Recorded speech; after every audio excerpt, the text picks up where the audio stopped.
terminemos el tema, si hay alguna duda la dicen, si hay alguna participación también, pero avancemos con los temas a medida de ir avanzando y procurar terminar la clase con todos los contenidos que versan, ¿no? Vamos a iniciar con un nuevo tema. El día de ayer vimos lo que fue la descentralización y la desconcentración. Asimismo, les había indicado en qué artículos está la descentralización del mandato constitucional. Y hoy vamos a entrar con otro tema bastante importante que tiene que ver con el famoso juicio político, que para efectos de esta clase les he subido 3 materiales, las presentes diapositivas donde les he indicado los artículos que me interesan para efectos de la clase. Ustedes pueden leerlo, pueden investigar por su lado, ese no es ningún problema. Para efectos de la clase están en las diapositivas señaladas.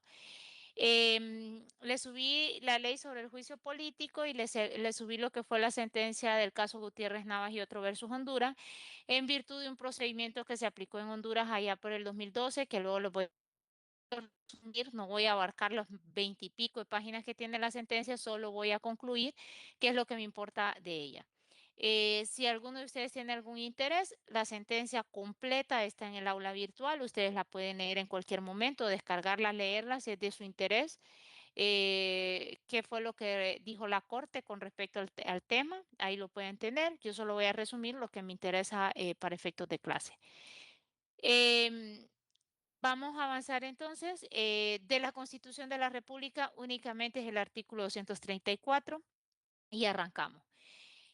Conforme al artículo 234 y el artículo 3 de la Ley del Juicio Político, vamos a ir viendo que el juicio político procede contra el presidente de la República, los designados presidenciales, diputados del Congreso Nacional, diputados del Parlamento Centroamericano, magistrados de la Corte Suprema de Justicia, corporaciones municipales y todos los servidores públicos electos por el Congreso Nacional en elecciones de segundo grado. Voy a hacer una aclaración, ya me acordé, espérenme, que eso no lo pude terminar ayer porque nos alargamos. Permítanme. A ver.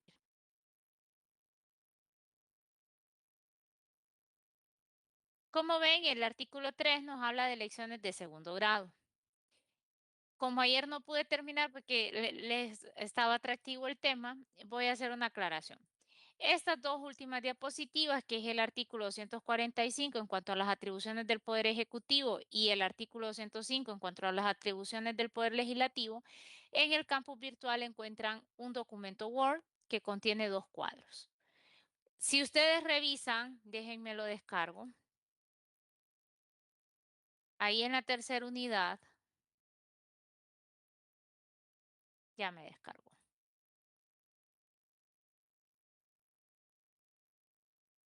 Si ustedes lo descargan, es para efectos de examen, ¿verdad? De esto no me voy a poner a desglosar porque ya lo tienen desglosado. Si ustedes ven, atribuciones del Poder Ejecutivo, la potestad reglamentaria, y les he indicado en qué artículos de la Constitución y se encuentran. Como ustedes ven, les desarrollo el 245.11 porque ahí es donde está contenido las atribuciones en el 245, pero les señalo el numeral en específico. El 248 porque ya vimos estos artículos cuando vimos el reglamento, luego vemos lo que es la sujeción normativa, de igual forma ahí encuentran los artículos que versan sobre lo mismo de la dirección y organización y ahí van. ¿Por qué les digo esto? Porque cuando ustedes vean el cuadro, el segundo cuadro que está en el mismo documento, tenemos las atribuciones y control legislativo según el artículo 105 y otros artículos. Acá están, miren, lo que son las elecciones de segundo grado. Ahí se las he desarrollado y ahí encuentran qué elecciones de segundo grado le corresponden al Congreso Nacional. Como ya está en un cuadro, ahorita no voy a profundizar cuáles son las de segundo grado porque yo ya se los ubiqué en la plataforma virtual. ¿Estamos claros? ¿Sí? Sí, abogado. Ok. Entonces, continuando entonces con el tema que me atinente, porque me había olvidado decirles eso, que ese cuadro lo tienen que estudiar porque si en examen, continúo con el juicio político. Como ustedes podrán observar, el juicio político prácticamente procede contra aquellos funcionarios de elección directa y las elecciones de segundo grado. Ese es el resumen en pocas palabras. ¿Quién es el responsable? Lo encuentran tanto en el artículo 205, numeral 15, que también está desarrollado en el cuadro que les acabo de enseñar, y el artículo 2 de la Ley sobre Juicio Político. Exclusivamente es competencia del Congreso Nacional de la República realizar el juicio político de conformidad al procedimiento regulado en la Ley sobre Juicio Político y lo establecido en la Constitución de la República. Solo el Congreso lo puede ejecutar. ¿Cuáles son las causales? Las causales la van a encontrar tanto en el artículo 234 de la Constitución, lo van a encontrar en el artículo 3, en el primer párrafo casi al final, pero les he citado el artículo 5 de la Ley sobre Juicio Político porque se darán cuenta ustedes que el artículo 5 es la que me define. Las otras me enumeran, los otros dos que les he citado, el 234 y el artículo 3, las enumeran, pero donde están desarrolladas sus definiciones es en el artículo 5. Por ende, las causales por las cuales se puede llevar a cabo el juicio político contra un funcionario que se elige mediante sufragio directo o de segundo grado es por denuncia grave en el desempeño de su cargo, actuaciones contrarias a la Constitución de la República, negligencia, incapacidad o incompetencia o el interés nacional o el tercero, aquí lo separé, ahorita que estoy en el tema.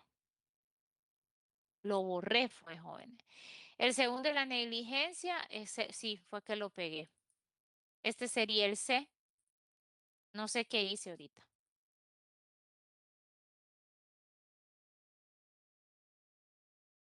Así es. Para el desempeño del cargo. ¿Ok? De conformidad al artículo 5, la denuncia grave en el desempeño del cargo es cuando se realizan acciones orientadas a ejercer actividades ilegales, recibir beneficios de negocios incompatibles con las funciones y responsabilidades que le competen, y aquellas que imponen sobre otros para lograr objetivos personales fuera del marco legal debido a su superior posición como autoridad del Estado. En cuanto a las actuaciones contrarias a la Constitución de la República o el interés nacional, yo no sé qué hice aquí. Toqué algo. Déjenme, voy a dejar de compartir qué fue que toqué sin querer.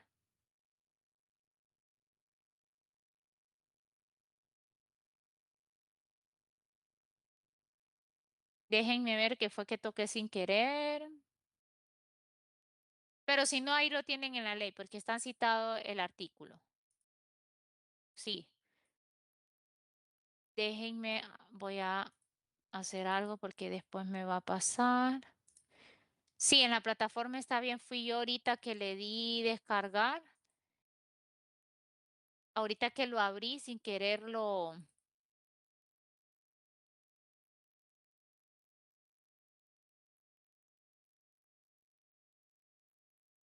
Ok, lo descargué nuevamente mejor del aula virtual porque sin querer lo trastoqué.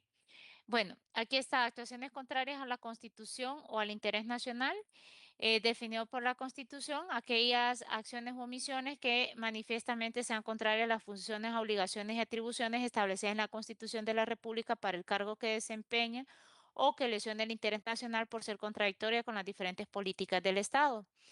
En cuanto a la negligencia, incapacidad o incompetencia para el desempeño del cargo, esta es cuando hay impericia, malicia o dolesca de enfermedad que le limite a actuar con diligencia y ocasione perjuicio al interés público.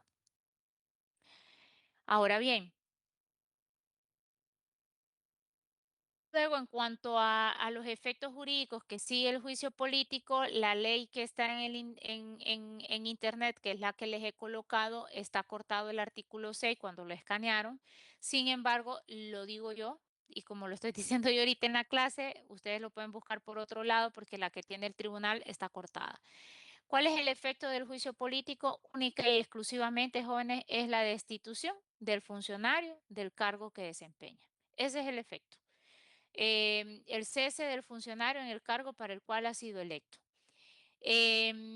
No van a encontrar ninguna otra de las responsabilidades que desarrollamos cuando vimos el principio de responsabilidad administrativa, que vimos que penal, civil o administrativa, eso tiene que seguirse otro tipo de procedimiento. Los efectos del juicio político única y exclusivamente es separar al funcionario del cargo para el cual ha sido electo. En cuanto a la votación requerida, es importante, y aquí sí lo voy a hacer, de conformidad al artículo 234 y el artículo 7 de la ley, vamos a hacer dos connotaciones. Tanto para que se inicie el juicio político como para la destitución, vamos a encontrar dos votaciones requeridas. Si es para el inicio del juicio político y la destitución del presidente de la República, se requiere 3/4 partes de la totalidad de los diputados del Congreso Nacional, es decir, 96 votos. Para el resto de funcionarios públicos, conforme a nuestra Constitución y a la ley, solo se requiere 2/3, es decir, 86 votos de la totalidad de los diputados, tanto para iniciar como para la destitución del funcionario. Eso es lo que tienen que tener sumo cuidado. Hay variación en cuanto a la votación requerida para el presidente con respecto a los otros puestos, porque ustedes podrán, cargos, perdón, porque ustedes podrán ver que este requiere de mayores números. En cuanto al procedimiento, si ustedes ven, aquí les he citado cuáles son los artículos que regulan el procedimiento. Sin embargo, vamos a ir viendo que el procedimiento de conformidad al artículo 9 consta de 2 etapas. Las etapas que vamos a estudiar es la etapa de investigación y de defensa y luego tenemos la etapa de discusión y votación. Como pueden ver, conforme al artículo 10 de la ley, ya nos establece, perdón, conforme al artículo 9, perdón, ya nos establece que la etapa de investigación y defensa tiene una duración de hasta 30 días. Hasta, no es que es obligatorio los 30 días, sino que hasta 30 días calendario, mientras que la etapa de discusión y votación tiene una duración no mayor a 5 días, los cuales se empiezan a contar esos 5 días desde la presentación al Pleno del informe por parte de la Comisión Especial. Luego, arrancando con esta, vamos a empezar con el artículo 10 y vamos a ver cómo se inicia la denuncia. Es el artículo 10 en el primer párrafo y el numeral 1 se establece que esta se inicia por denuncia presentada por quienes tienen iniciativa de ley de conformidad a la Constitución de la República. Ya nosotros habíamos visto en esta clase el proceso de formación, sanción y promulgación de la ley y habíamos estudiado el artículo 213, que es el que establece quienes tienen iniciativa de ley. Por ende, quienes pueden presentar la denuncia son los diputados al Congreso Nacional, el presidente de la República, los secretarios de Estado, Corte Suprema de Justicia, Consejo Nacional Electoral y al menos 3.000 ciudadanos por el mecanismo de iniciativa ciudadana. Si se van al numeral 1, nos dice que la denuncia se presenta por escrito ante el Congreso Nacional, quien debe introducirla al Pleno dentro del término de 5 días calendarios después de su recepción.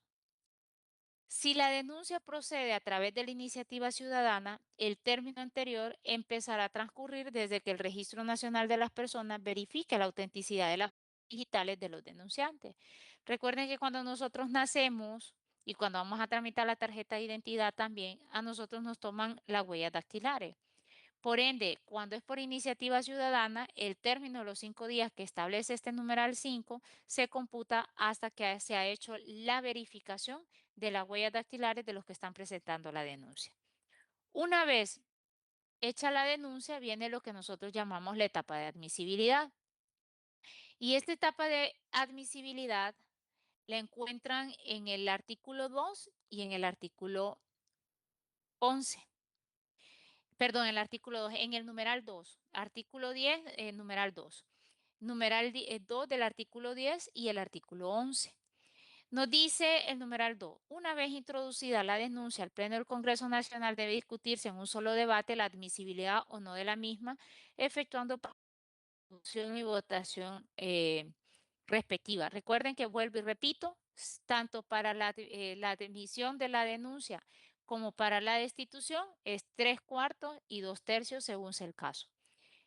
Luego nos dice el artículo 11, Si la denuncia es inadmitida o improbada, cuando se discuta o vote el informe de la comisión especial, se archivará la misma, no pudiendo ser nuevamente presentada con fundamento en los mismos hechos y circunstancias. Si es inadmitida, es decir, no procede o no se alcanzan las votaciones requeridas, la misma se manda a archivo y recuerden que en derecho aplica aquello que llamamos no bis in idem. En virtud del no bis in idem, jóvenes, no se puede volver a someter a la persona por los mismos hechos ni las circunstancias que motivaron el juicio político. Una vez archivado y cerrado, ya no se puede volver a procesar por los mismos hechos. Luego venimos lo que es el nombramiento de la comisión especial. Esto lo van a encontrar en el artículo 10.3 y el artículo 13 regula cuáles son las atribuciones que tiene, las obligaciones y atribuciones de la comisión. El artículo 10, numeral 3, nos dice, admitida la denuncia, es decir, supongan ustedes que se presentó, se pasó en el plazo de los 5 días al Pleno, el Pleno votó para dar inicio al juicio político, entonces, una vez que se admite la denuncia por la votación requerida, según el caso, el Pleno debe nombrar por mayoría simple, y aquí no confundan, para iniciar 2/3, 3/4. Para nombrar la comisión especial, esa comisión de investigación o comisión de especial, se requiere nada más mayoría simple. Se conforman 9 miembros que la integran, autorizándola para realizar en el término de la ley la investigación pertinente. La etapa de investigación y defensa ya vimos que es hasta 30 días. En este momento se decidirá por la mayoría calificada respectiva si se suspende o no de su cargo al servidor público, esto con la finalidad de impedir la obstrucción de la investigación que debe realizar la comisión especial. La suspensión que se da en esta primera etapa no es la destitución del cargo, solo se hace para evitar la obstaculización del proceso de la persona. No a todos se ha suspendido, hasta ahorita no he visto uno que lo hayan suspendido con admisión del juicio político, sin embargo, cabe esa posibilidad. Ya vimos que la investigación no puede ser mayor a 30 días. Esto de conformidad al artículo 9, de que habla de las etapas que revisten la investigación. Y luego vemos la obligación que tienen de cooperar. ¿A quién va dirigido esto? De conformidad al artículo 12, van a ir viendo ustedes que la comisión especial puede auxiliarse de investigación del Estado y o de cualquier otro servidor público que se relacione al caso por el cual se está sometiendo el juicio político, y a las autoridades que se les solicite la colaboración están obligados a prestar cooperación. Eso es lo que dice en resumidas cuentas el artículo 12. Ahora bien, en cuanto al derecho de defensa y aprobación de pruebas, aquí lo van a encontrar que es dentro de las primeras 48 horas. ¿Dónde lo encuentran? Artículo 10.4 y el artículo 13.7. Si ustedes se van al artículo 4, al 10, perdón, numeral 4, ya nos establece que la investigación a cargo de la comisión especial debe realizarse en un periodo no mayor de 30 días. Calendario durante el cual, dentro de las primeras 48 horas, se debe escuchar al enjuiciado y permitírsele la defensa y aportación de pruebas de descargo. Por su parte, el 13.7, si ustedes se van, que son las obligaciones y atribuciones que tiene la comisión, nos dice que dentro de las obligaciones que tiene la comisión es citar dentro de las primeras 48 horas del término de investigación al enjuiciado a una audiencia pública para que declare y presente sus contraargumentos y pruebas. En caso de no comparecer el enjuiciado, siendo notificado y que éste se rehúse a comparecer en defensa de su derecho, este no constituye impedimento para la prosecución de las actuaciones. Y luego viene por fin la elaboración del informe final por parte de la comisión. Este lo encuentran en el 10.5 y el 13, ya les voy a decir en cuál numeral. En el 10.5 nos dice, finalizada la investigación, la comisión especial debe elaborar el informe final con las recomendaciones pertinentes para el Pleno, siendo este el documento base para la discusión y votación del Pleno. Ahora bien, si ustedes se van al artículo 13, numeral 10, vuelve a recalcar que dentro de las obligaciones y atribuciones que tiene la comisión es la de elaborar el informe con sus recomendaciones y presentarlo al Pleno del Congreso Nacional. Terminada esta, damos inicio a lo que es la etapa de discusión y votación. Ahí les he resumido cuáles son los tres artículos esenciales sobre los cuales se abarca esta etapa, 9, 10.6 y 14. Empieza con la discusión plenaria, de una vez que se emite el informe y se da traslado. El artículo 10, numeral 6, nos dice la discusión plenaria. Debe realizarse dentro de los 5 días siguientes a la presentación del informe por parte de la comisión especial y terminar con la votación respectiva. Luego, el artículo 14 vuelve a otorgar como una segunda oportunidad, por así decirlo, que es la participación, que puede volver a ser escuchada la parte que está siendo sometida, y nos dice el denunciado tiene el derecho de expresar ante el Pleno por un espacio máximo de 4 horas los argumentos que considere pertinentes en el día que se señala al efecto por la Junta Directiva del Congreso. Este será citado en legal y debida forma por la Secretaría del Congreso Nacional. En caso de no comparecer, el juicio sigue su curso. Finalmente viene la resolución, que es el artículo 15. ¿Qué sucede con la resolución? Jóvenes, si la resolución alcanza los números que nosotros vemos, esto es que se somete a votación del Pleno del Poder Legislativo para ver si procede o no la destitución. Si la destitución procede, se cesa inmediatamente del cargo. Si la destitución no se alcanzan los números o los miembros del Congreso Nacional votan que no procede, se manda al archivo y aplica lo mismo referente a que no se puede volver a someter por los mismos hechos y circunstancias.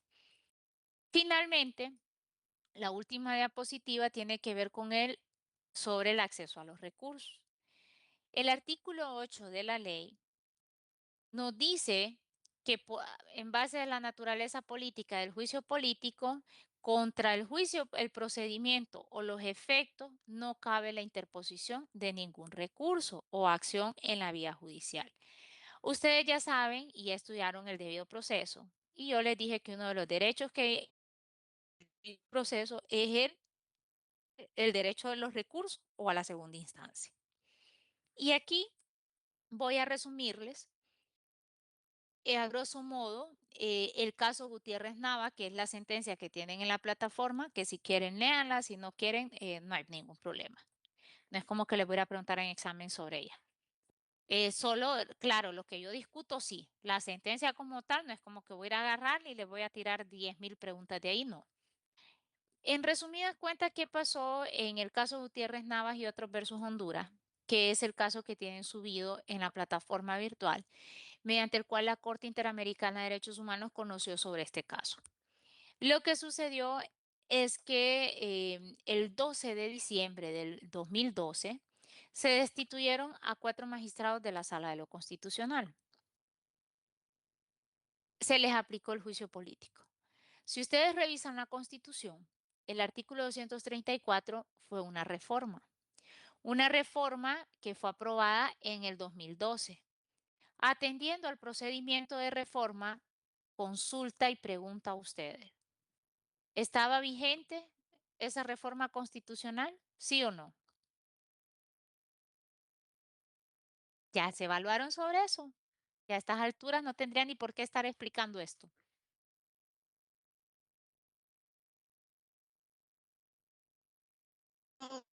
¿Cuándo fue el caso de los Gutiérrez Nava, abogado? 12 de diciembre del 2012. La reforma fue aprobada en el 2012.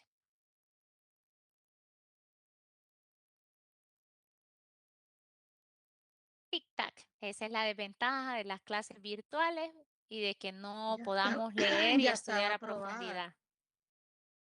No tiene vigencia. Tiene, Conforme al artículo tiene que, tiene, 300, dígame, Francés. tiene tiempo para entrar, o sea, si ya está, ¿cómo que se llama? Si ya está publicada en la Gaceta, tiene un tiempo después de publicada, a menos que tenga eso de, ¿cómo que se llama?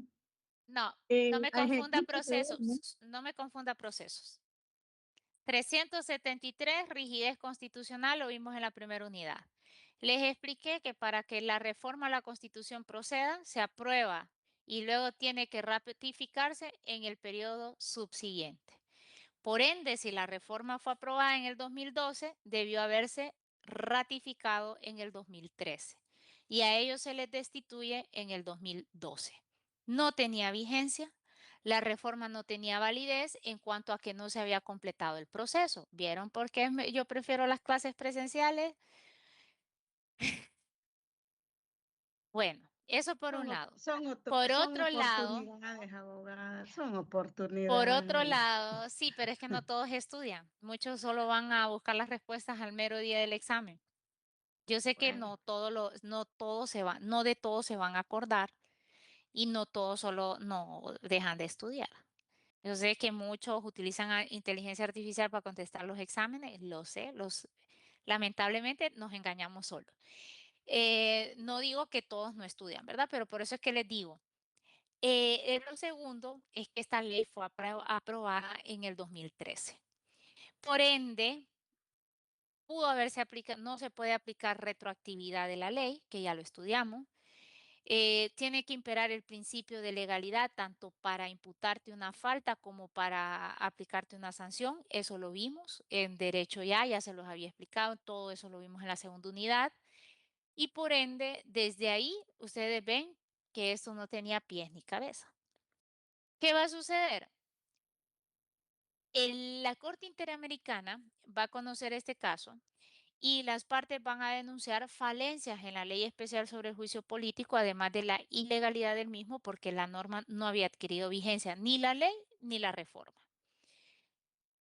¿Qué fue lo que se denunció? La vaguedad en las causales de destitución que prevé la ley, las afectaciones al derecho de defensa, porque ya ustedes vieron, les expliqué que es un juicio sumario.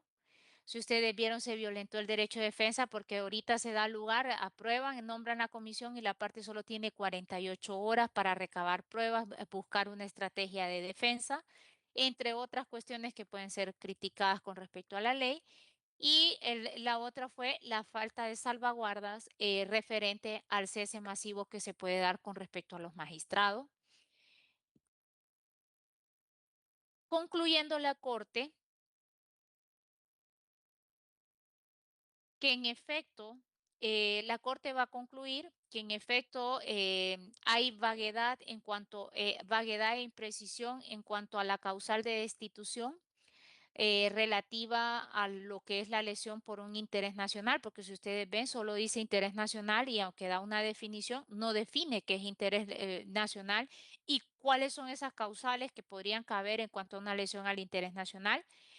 Em, y a su vez la Corte va a establecer que la prohibición de todo recurso judicial frente a la destitución es una violación a los estándares que ha desarrollado la Corte referente al debido proceso, ya que es una salvaguarda que debe prevalecer referente al acceso de las partes a poder interponer los recursos para que se revise la legalidad del mismo del proceso.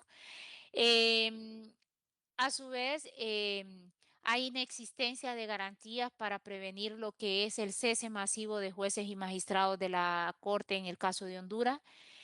Y también la Corte llegó a analizar que la regulación de la ley es contraria a los estándares establecidos referente al respeto y garantía de la independencia judicial, que lo vimos en la segunda unidad. Porque recuerden que en cuanto a los jueces hay que tenerse mucho cuidado con respecto a las figuras que se crean. No es que no se puede despedir a un juez o un magistrado, solo que la Corte ya ha establecido en qué casos y cuáles son los estándares sobre los mismos. Eso lo pueden leer en la sentencia. Antes de que me digan, abogada, dígame, no, ahí tienen la sentencia, se los he colocado. Si quieren ver en qué casos procede y cómo procede, está desarrollado en la sentencia de la Corte, si quieren, están más interesados. Y al final la Corte llega a concluir también que no obstante este control que hace referente a este caso no implica valoración alguna, es decir, la Corte deja claro que ella en este fallo no ha valorado otros actos de carácter estrictamente político atribuidos por la Constitución al Poder Legislativo, se centró únicamente en el juicio político para magistrados, pero dice que la misma no implica valoración sobre actos de carácter político atribuidos por la Constitución al Poder Legislativo. Es decir, en otros casos que sí se puede dar control político. Y finalmente recomienda al Estado de Honduras que se adopten las medidas legislativas y de cualquier otro carácter a efecto de que el ordenamiento nuestro, el ordenamiento interno, pueda ser compatible con las disposiciones contenidas en la sentencia del caso Gutiérrez Nava. No es que dice que no procede el juicio político, lo que está solicitando la Corte que a futuro, que el Estado de Honduras tiene que hacer una revisión de la ley en aras de que esta ley se adecue a los estándares desarrollados por la Corte en la sentencia. ¿Cuáles son esos? Primero, ver cómo esta Corte, la vaguedad e imprecisión de, sobre todo de interés público, el cese masivo de magistrados, que la ley puede contravenir lo que les decía yo a ustedes o entre en choque con el principio de independencia judicial y el acceso a los recursos. Eso sí es sumamente delicado, que la misma ley establece que no cabe ningún recurso.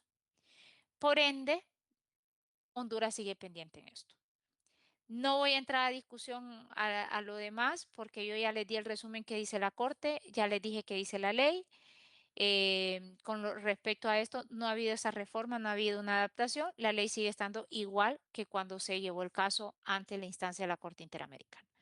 Eso es, jóvenes, con respecto al juicio político. Como ven, yo siempre lo llevo en un paseo que dice la norma, que dice la Constitución, y si hay pronunciamiento de cortes internacionales, también se los hago en la clase. Dicho esto, mañana arrancamos con nuevo tema.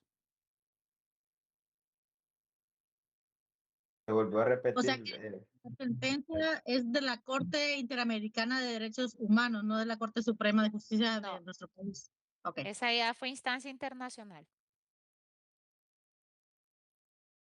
Dulce. Se volvió a repetir lo mismo con los juicios políticos, ¿verdad, abogada? Porque de hecho ahorita de nuevo está citada Honduras en agosto, creo, sobre Pero no es los ante casos. la Corte, es ante la Comisión. Y ahorita son más como audiencias de seguimiento, porque como ya hay sentencia en otro caso, no puede, esto no se podría elevar a instancia de corte porque si yo fuera el Estado, alego el no agotamiento de recursos internos, porque tengo entendido que en el citatorio sí se les puso que contra el mismo procedía el amparo. Entonces, si yo fuera abogada del Estado y me llevan de un solo a sistema interamericano, alego las excepciones preliminares dispuestas en la Convención en el artículo 46.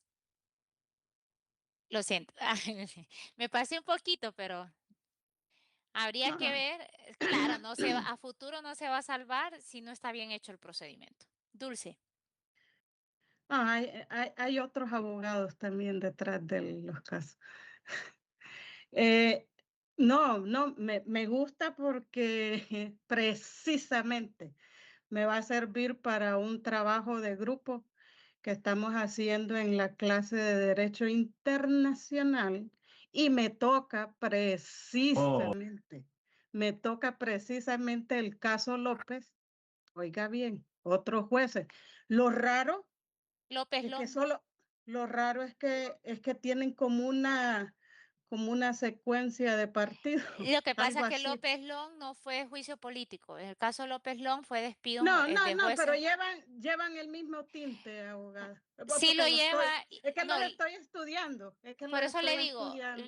López Long fue de los primeros casos contra Honduras y en efecto, la Corte recoge los estándares desarrollados en López Long, Ujú. los responde en Gutiérrez Nava, porque también en López Long hay violación al principio de independencia judicial y la separación de jueces y el proceso de Y selección. fíjese que por andar hablando de más, nos dejaron al grupo la tarea de hacer esa comparación con ese caso, más lo que pasó ahorita en el juicio político. Y ahora le voy a decir al maestro que si me van a matar los compañeros, pero si unimos el estudio de este caso que usted acaba de hablar, más el otro que se los asignó, más el que acaba de pasar ahorita. Qué bonito va a estar eso, me gusta. No, qué dulce, que aproveche ahorita, abogada, que pregunte, para que le sirva a ella. No, ya le dije, no, si hay Ajá. un montón, Dulce, no es la única.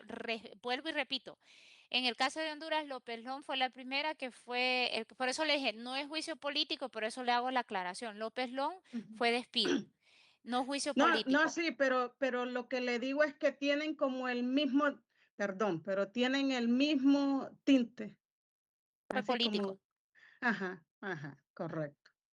Pero De sí verdad. le sirve esta Bueno, porque la no abogada venga. ya le hizo la tarea, compañera Dulce. Qué galán fuera. No, no, pero sí hay mucho material. O sea, qué bonito, qué bonito. ¿Sabe por qué? Porque el abogado nos dijo que hiciéramos la comparación del que estamos estudiando con lo que pasó ahorita, pero qué bueno que uno, el primero, o sea, me gusta hacer Pues tres sí, ya le hice la comparaciones. tarea, sí, ya le resumí que lo que pasó en este caso con López Lón, ya solo tiene que Sí, ir a leer López Lón, sí. No, sí, gracias, ya de lo tiene que ir verdad. a leer. Para que vea, para que vea que ponemos atención.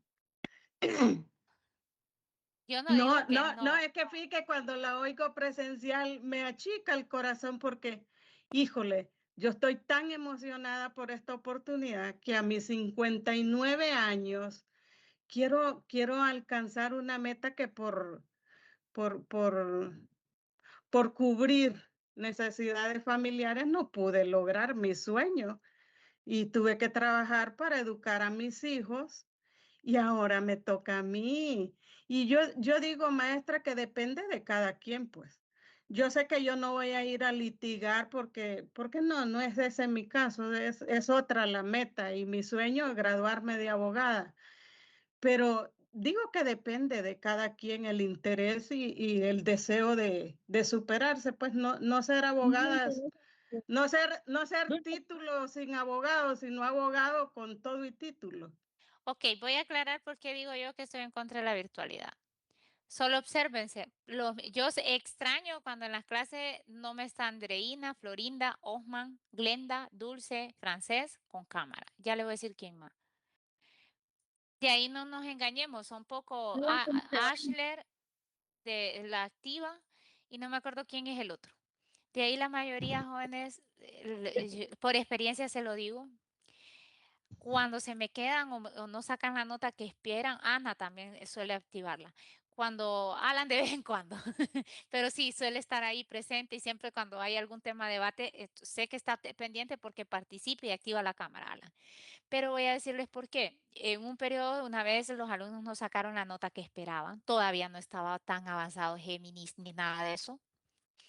Entonces, vinieron y que no me dijeron en la clase, ¿verdad? Entonces vine yo y dije, me tragué eso ese día, al día siguiente dije yo, bueno, actívenme todas sus cámaras, enséñenme así su cuaderno, las diapositivas o la ley en mano. ¿Y qué creen? La mayoría manejando, Vale. otros andaban caminando, otros estaban en centros comerciales y digo yo, o sea, y después cuando uno pone, porque ustedes vieron que yo les pongo el examen de lo que yo explico en clase. Entonces A- ahí a- vienen los ayes. Abogada, y fíjese que su clase, bueno, al menos creo que los que llevamos derecho internacional nos sirvió mucho en una pregunta, porque usted nos explicó muy bien de que la ley no es retroactiva. Y el abogado nos puso preguntas trampas, pero como yo me acordaba, su voz, y dije, no, esta es, sí, Dígame, en Cristian. verdad. Es obligatorio tener la cámara encendida.